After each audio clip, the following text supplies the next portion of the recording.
Seize the day.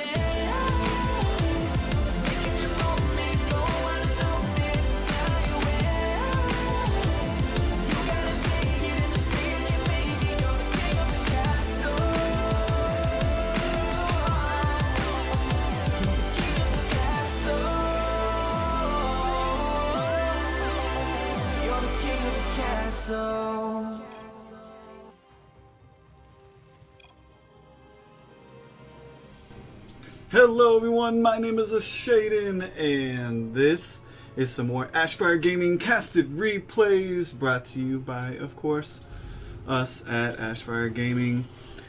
We have a clan battle going on here, a couple of people, both from Ashfire Gaming, and without further ado, let's go ahead and introduce both of these players right up here, spawning in the top, I guess, eastern side of Catalina Ladder Edition. We have representing Ashfire Gaming, it is the Teal Terran Krum,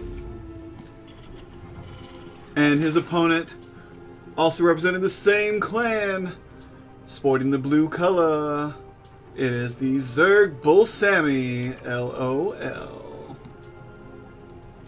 Guess because it's an older replay, I can't actually zoom in and stuff. That's why it kind of looks a little janky. Oh well. Still going to be a really great replay here. Kind of messing with a lot of it. If it's not on the same patch, I don't have a lot of the same abilities to do that. I do have a bunch of games coming on from, I guess, a couple of these two. I haven't actually previewed any of these games yet, although some people like to let me know what's going on. So it's cool. I know there's going to be a bunch of games from these two. This is a diamond level matchup, so we are looking to see some pretty intense gameplay going on here. Once again, if you have any replays you'd like to see cast, go ahead and send those to ashfiregaming.esports at gmail.com. I cast all games from Bronze to Grandmaster, Arcade, and Teams. So if you have any real fun games that you'd like to play on the arcade, feel free to send them. If you do a lot of team games from 2v2s, Archons, and all kinds of stuff like that, please, by all means, send those my way. Looks like we do have a scout coming on over here. Now actually it looks like he's sporting a lot of the new skins or whatever that came from the packs. This Reaper actually looks pretty buff.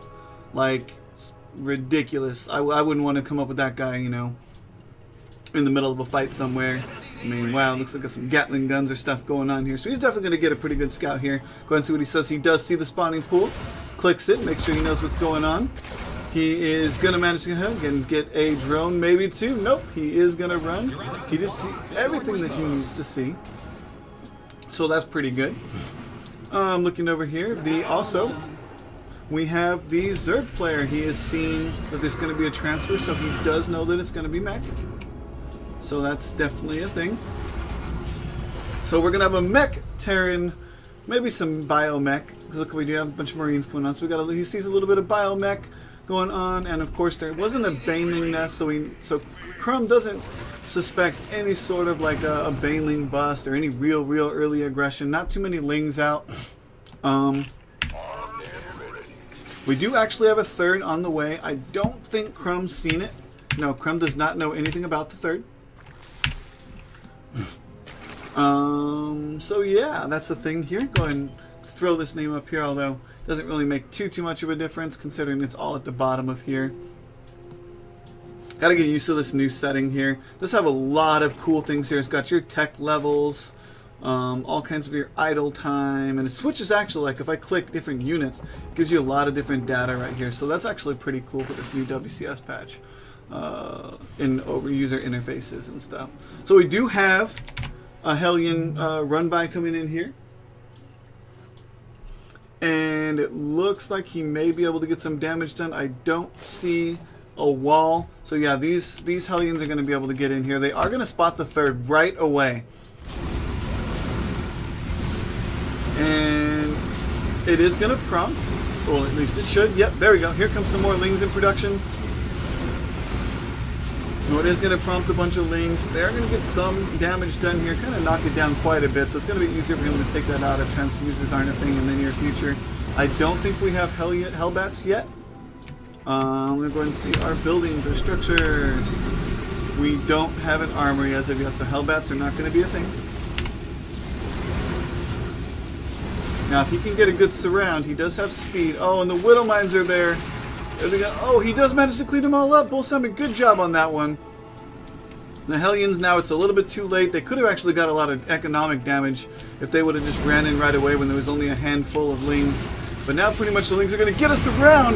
They're going to clean this Hellion push up. So kind of a little bit of a waste of the Hellions there. Did scout the third though, so at least he does have knowledge of the map. Probably not going to elect to go for the Hellions. It's too far quite yet. Have a Liberator on the waist, and about 75% we have Stim. Bullsammy, I can go ahead and drop a Baneling Nest right now. It'll be right here. Boop, boop, boop, boop. Yeah, I don't actually have an ability to do. Can I Z? Yeah, I can do that, but it's a little bit different.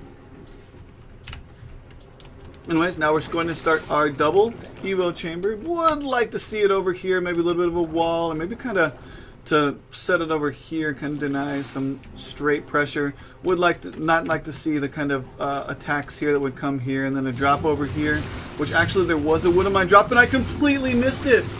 The Widow Mines came in and they just did some damage here. Go ahead and see what kind of damage they did. I was too busy looking at everything else, and it looks like we have 4 workers killed from the Widow Mines, but it does get cleaned up. So that was the thing, I completely missed it. Maybe it wasn't a drop. Yeah, oh, it was. Okay, so it did get dropped in there by that medevac that almost died. I cannot believe I completely missed that. But at least I was able to explain it once it happened, so.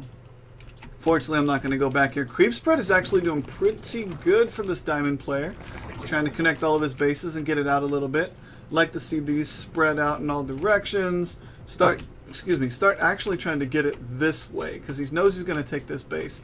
So I would definitely actually bring this first one up here, get it starting to pump, so that once this creep spread gets a little bit out to this way, or you get an overlord over here, you can actually get the creep to this base right away. Or even to this one, which is actually going to be a lot closer. But here we have a medevac drop coming. Going to be 1 Widow Mine and a handful of Marines. Let's go ahead and see what they do. Is this a 2-tier drop? Yes, so he's going to try and time this and get a little bit more economic damage. He's going to use his Liberator for a little bit of a deflection, if you will, distraction. And the Widow Mine's the Marines are going to go down. Widow Mine's going to go down. Get a few more workers, but it does ultimately end up getting cleaned up here. Baneling speed about done, 50%. These little Baneling guys, they look like I don't know. I don't even know what to say they look like. The Liberator did get cleaned up as well. Good positioning on here, I think. Captain Crikey, man, he's a player that I've seen for a while, and he has actually gotten better and better and better as the time goes on. So kudos to that. He's definitely able to hold a lot of this up here. Really don't know who's going to win this game quite yet. It's definitely too soon to call. More barracks is going down here. What does that make? A total of 5 racks is down, and we have, what, 3 more going? So a total of 8. Yeah, 8 barracks is going to be complete. So Krum is pretty much there on what he does for his convergent points. So 8 barracks is very good. I've seen some people have as much as 14. Never really in a professional game, but I've seen it done for sure. So we'll see what happens with that. Go and get our production tab back up here. 2-2 on the way. Actually, let's go ahead and see what all the upgrades we do have. We do have +1 for the attack for our Terran player, Krum. And he also has his stem and his combat shields. 1-1 melee for Bullsammy. Like I said, we have 2-2 on the way. And we're going for Spire Tech. Like I said, guys, I'm so sorry. I'm getting right back into this casting, and gotta remember a lot of the little intricacies that I haven't seen in a while. And it looks like the Widow Mine's gonna, oh, almost. But it does let Bullsammy know where that Widow Mine is, and he is going to turn that immediately into an Overseer so he can go ahead and snipe that. And there it is. That's actually really cool. But now Krum has the advantage here for vision. He automatically knows that anything that comes down towards his base is going to be seen. So then he just basically has to look at it. And the Viking does manage to come over here and snipe overlords. It's on an attack patrol. It's just trying to basically get rid of any additional vision that BullsammyLOL could have. And that one Viking is putting in some work.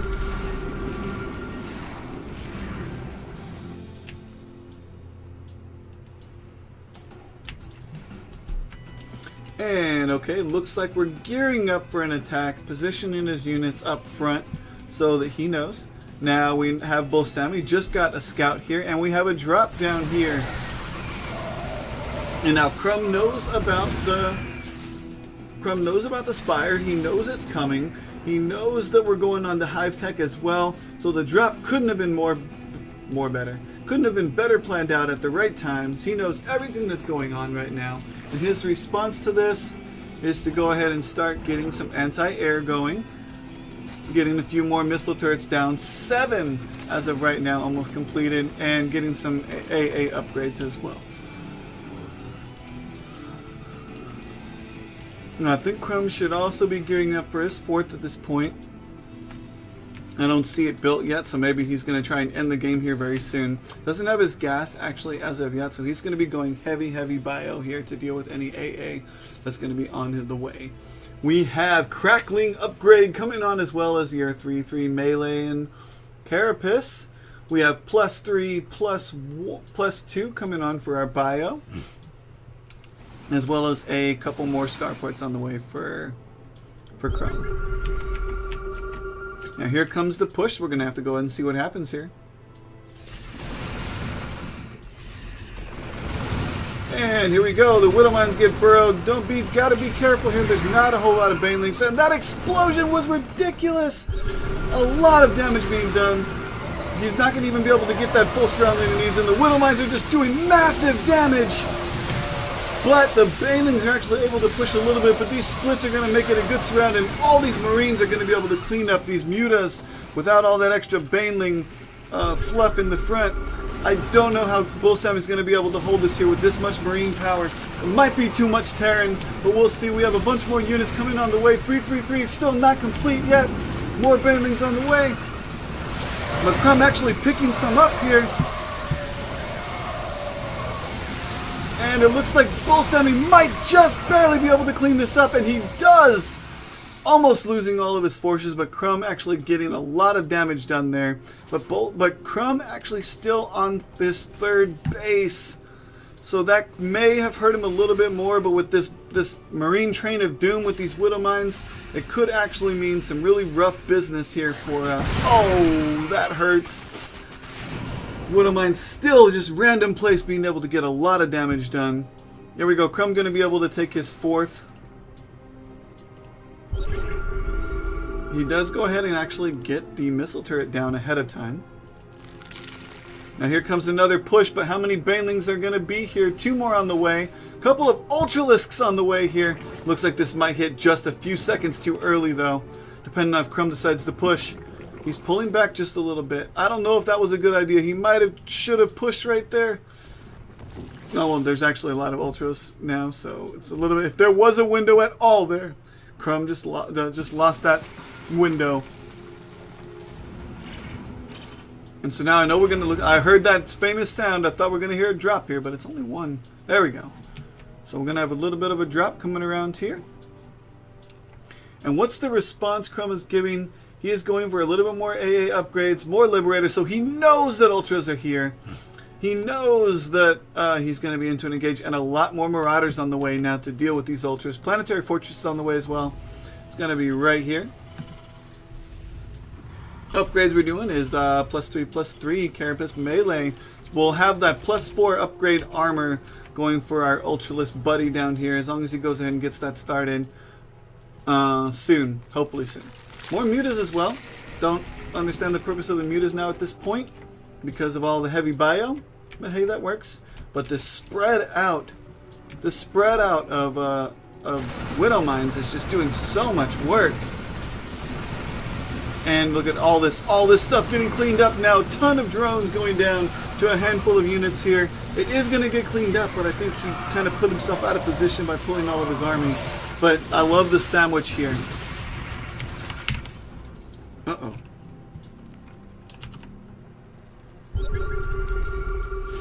Looks like we have workers kill 28 in favor of Krum.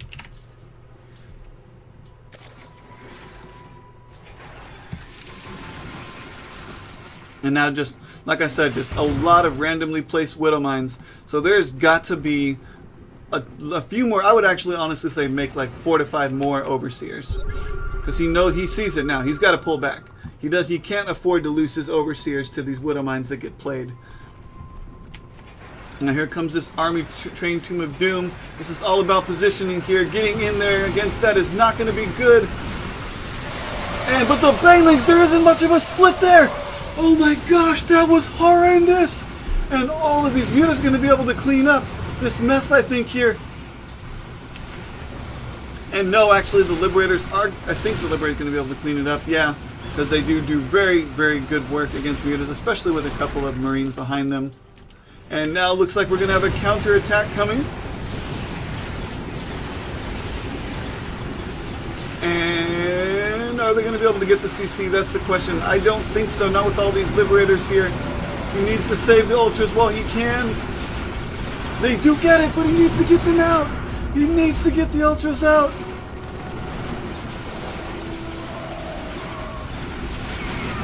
He's losing so much of this Ultras here, I don't even know. Like, save them! Save the Ultras!